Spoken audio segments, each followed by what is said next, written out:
Welcome to Geek Speak, the show that brings you unscripted, unrehearsed conversations with interesting geeks from around the world.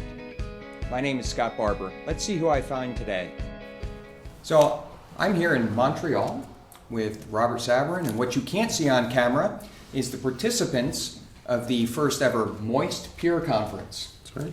And Rob, what does MOIST stand for? MOIST stands for Montreal Insights into Software Testing. Insights into Software Testing.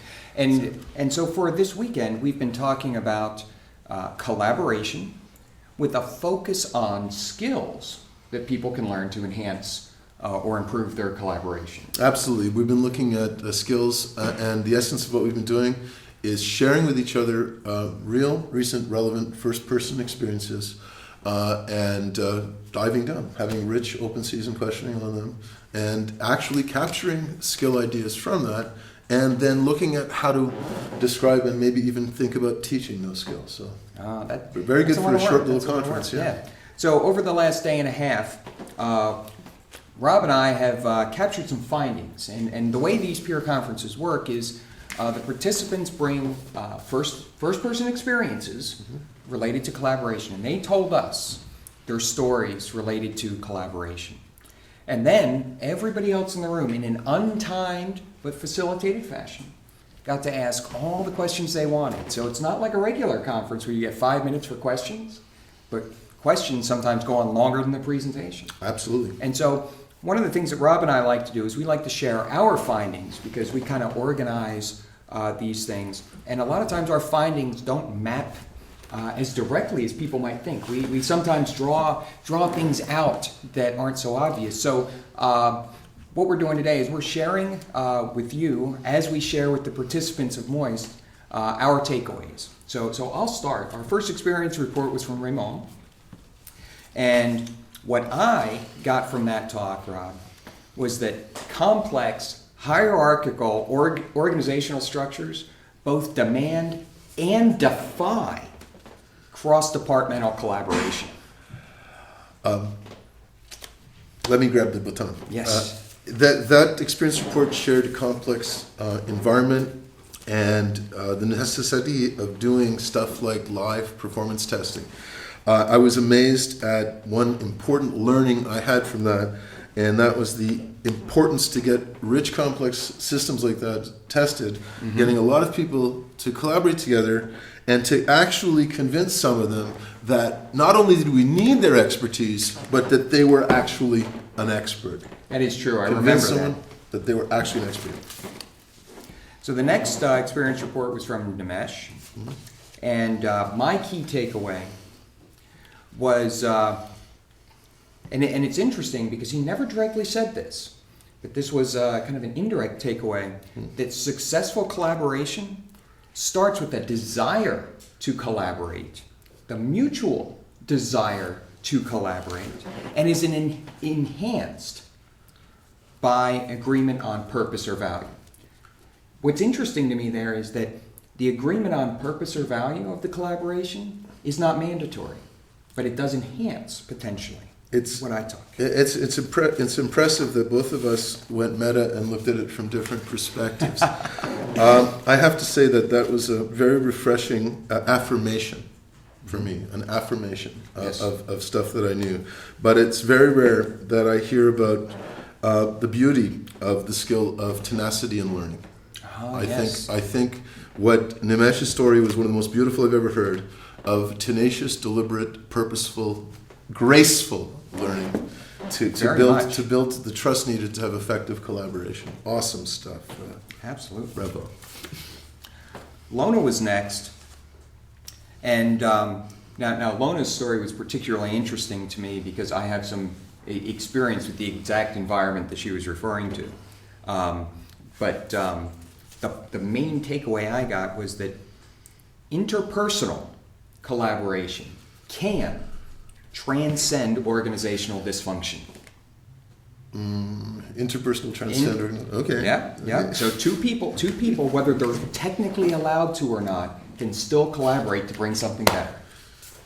All right. Well, I couldn't summarize in one learning the cool lessons. And I think that I gotta dive in. There's gazillions. I think I filled in like 50 index cards on ideas that were just flying. But I got a couple here. First of all, the ability to know when to ask who's in charge and when it doesn't matter. And it's really awesome to think that sometimes it doesn't matter. And making it matter can actually muck up a project. It's just, I love it. And the other one is, and I think this is the key learning for skills that I drive from it at First Cut, is basically the ability to ask the question, when do I need context? Or when do I need more context? Or when is it appropriate to ask why? Very nice. So then we diverged from format a little bit, and we did two parallel experience. We broke into two groups. That's right. They each listened to a somewhat similar experience report, but that were based on very different life cycles. That's right. Yes, right. sir. And then we came back together and we discussed kind of the sameness and difference a little bit, the skills required for collaboration in those two contexts. And so from the group that worked with Stefan's experience report, what I took was that, again, successful collaboration is as dependent on individual skills and traits as it is on interpersonal skills and traits. So it was hard for me to dive like that into it. Yeah. Because I didn't hear both stories. I picked up on a couple of things, though. First of all, I liked the idea that collaboration has to be purposeful. So collaboration to get something done is different than just collaborating, and I think I grabbed that. But I also loved the discussion and that we had. We didn't go as deep as some people might have wanted to on the notion of autonomy and self-starting. And both of them are important skills, but one or the other might be divisive depending on your context. I think you're right, but the notion of those two things are what I was classifying as individual skills, right? Because being a self-starter is about me. It's not about collaboration. It's fun to draw it from the story. Isn't it? Yes, it is. So the other experience report came from Savesh, and what I took from that one, and I heard most of that one, was that successful collaboration involves cultural, and by cultural I mean both business and personal cultural, understanding and acceptance. When a story is told in an understated style, deliberately using monochrome to remind us of This is true. the little tramp, Yeah. the little tramp, it causes you to think differently about it. And I love the storytelling style for that. And also, the tone of it was sold that it wasn't sort of directing us towards the learning. It's true. And I'm guilty of directing people towards learning because I You're teach a a lot. teacher. And so one of the two or three little points, but one of them I love is that just because something is formal doesn't mean that it's structured or organized. and if you get caught in that web, man, whoa! And the other one was a very, very cool skill, and it was a skill that came out really nicely in the questioning. So I thank the whole community for drawing this out of the story. Diving in and then knowing when to step out, look at the big picture, and it comes out to who should we ask? Are we asking who we're constrained to ask, or maybe there's other people or other sources of information? But when we're out, we got to be out, and then we dive back in. And so I love that sort of diving in and diving out. Wonderful story. Right. And then we closed out yesterday with Chris Blaine, and I've got a lot of writing here. You can see that. Yeah, I don't handwrite this. Fits on one card. But it does fit on one card, which is a heuristic. So what I got is that politics and ulterior motives undermine collaboration. Duh. And then I go on to have written that continued attempts at collaboration in politically divisive environments prior to resolving the political issues can have long-lasting negative effects on future collaboration.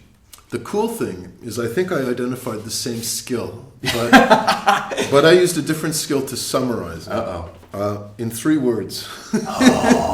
And I love this, I love this, I love this, and I thank Chris forever and for always for this. Recognize active sabotage. What a skill. You win. You win. You got it. And here I was proud of lots of words. That's fine. Okay. So Sorry. yeah, that's all right. So this morning we kicked off with Nancy Kellum. Afternoon. Yep. This afternoon, yes, today. And so from that, what I took, and it was almost tangential to her talk, but what I was reminded of is that successful collaboration requires effective communication and everything that goes along with effective communication. Okay. Yeah, and that was like a common thread between two stories. Yes, it was. That we saw. I think there was another intriguing thing, and it sort of came from a little bit of the Q&A, a little bit of the story, but I love the notion of respect coming in, and respecting differences, respecting other opinions, respecting things. And I caught this notion, and it just is so beautiful. Respect, and this is a skill. It's I don't even know if there's a small word for this. Respect doesn't mean agreeing. Right? And respect, it doesn't mean, I don't know what I want to say. I don't want to sound crude. I was going to say sucking up. But I don't think that you have to necessarily bend over backwards to follow someone's wishes and yet not be respectful. So I think there's a lot of notions of that, of learning how to be respectful and collaborative without necessarily giving up everything. So being able to disagree respectfully is a skill. Among other things. Maybe yes. you can agree respectfully, which is a also. challenge, yes. So Guillaume did not have a chance to present. Right, at a peer conference like this, we basically let the energy of the room take everything, and Guillaume actively participated, asking a lot of questions, though. And so one of the things that I was reminded, a lesson relearned, if you will, because Guillaume, where'd you go?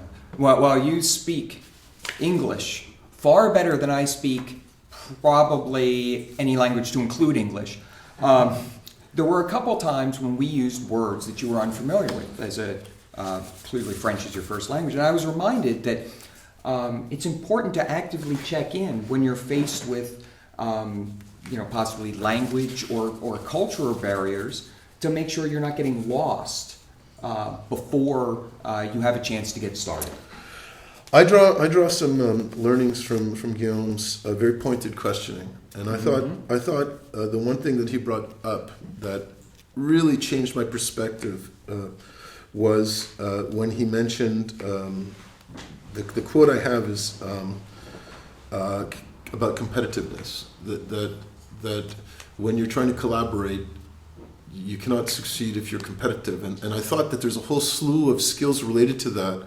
And this goes back to Nash and economics about game theory and how it applies. And I don't know if you realize when you're talking about this type of stuff, how you're getting into this space of people might have different goals and different objectives, but they can collaborate. And if they're competing against each other, it might be divisive and they might not be able to collaborate. So I think that bringing up those points in the questioning really helped get a good, edgy discussion going. So I thought that was lovely.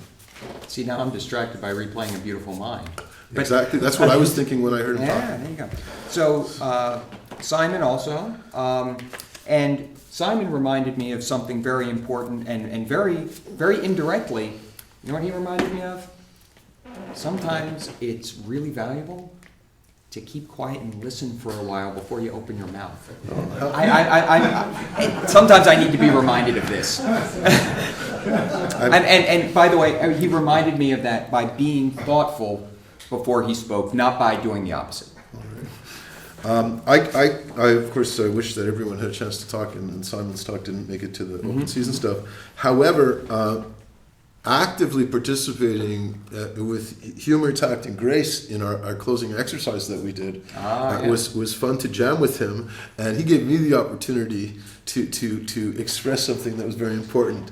One of the things that Simon did was he said to me, okay, well, how would you describe identifying important information to share? And I basically said, identifying important information to share. Stop worrying about a fancy word to say that, and let's get things done. That was awesome. No, and I thank Simon for that and his other contributions. That's very good. Very good. So Stephanie.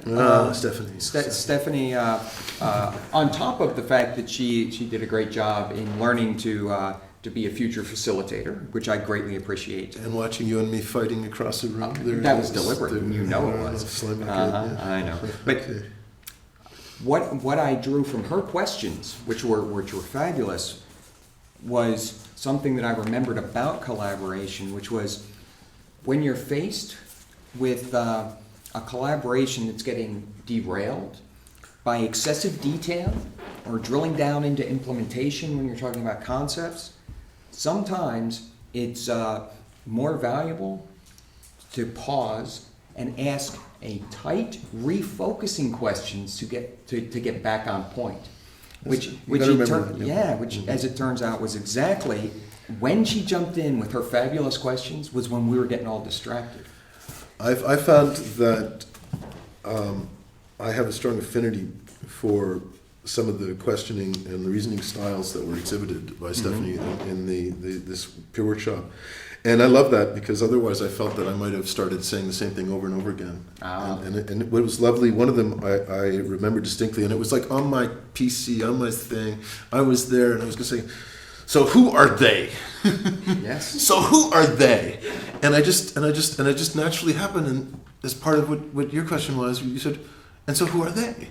But you did it so much more politely than I would ever dream of doing it. and without this type of intimidation people get when I say stuff like that. So, but reminding us of the fear and weakness of the us versus them, and the they thing in question was the ER, I believe it was Lona's ER getting to the issue of project management, and there was like multiple bosses driving things with different goals, and it was a very intriguing open season, and I think a lot of that has to do because of Stephanie raising these issues at the right time. So I thought that was just absolutely awesome. So Rob, I have one for you. Oh no. But you know. Okay. You know that I have great appreciation for your ability to craft just the right question, and very frequently get the opportunity to ask it at just the right time. But when I was thinking about that in the framework of collaboration, and after listening to all these stories, this phrase or this saying kind of popped up that I'm stealing from someone else, clearly. And what I wrote is, one good question can be worth 1,000 statements. Love it. Thank you. It's beautiful. I don't know. I have this last card here about some guy called Scott, so I guess I'll put it down. I tried to get it to fit in 3 words. I was budgeting my And you were my budgeting word your count. words, yes. So I'll give you 5 hours of background about these 3 words. Mostly, it's my gratitude. Thank you for having me. My pleasure. You demonstrated professionalism, purpose, and also in about 2 hours of discussion that were quite interesting, reminded me about that meaningful testing has to do with profitability. Yeah. So thanks, Scott. It was great. It was a great peer conference, and you really helped make it happen. Well, thank you for having me here. Thank you. Well, that's it for this episode of Geek Speak. I hope you'll join us next time. In the meantime, this is Scott Barber, hoping that you have plenty of Geek Speak.